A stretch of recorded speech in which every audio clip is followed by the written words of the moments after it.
आमदार रणजितसिंह मोहिते पाटील यांनी विधान परिषदेच्या आमदारकीचा राजीनामा द्यावा असा ठराव काल माळशिरस येथील संत सावतामाळी कार्यालयात पार पडलेल्या महायुतीच्या संकल्प मेळाव्यात करण्यात आला आहे।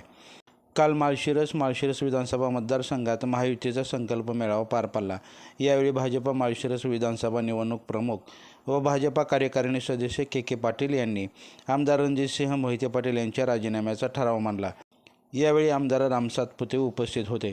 2019च्या निवडणुकीत रणजितसिंह मोहिते पाटील यांनी भाजपात प्रवेश केला, त्यानंतर ते विधान परिषदेवर गेले होते। मात्र 2024च्या लोकसभेच्या निवडणुकीत भाजपाकडून धैर्यशील मोहिते पाटील इच्छुक होते, मात्र भाजपाने नाकारल्याने त्यांनी शरदचंद्र पवार गटाकडून उमेदवारी मिळवत निवडून देखील आले। दरम्यान निवडणुकीत धैर्यशील मोहिते पाटील यांचा प्रचार करताना आमदार रणजितसिंह मोहिते पाटील कुठेही दिसले नाहीत।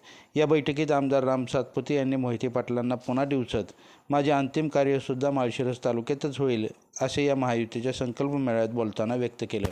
लाईव्ह महाराष्ट्र झोन न्यूजसाठी अनिल गिरीधर खंडागळे। लाईव्ह महाराष्ट्र झोन न्यूजच्या यूट्यूब चॅनलला सबस्क्राईब करा, तसेच आमच्या फेसबुक पेजलाही फॉलो करा।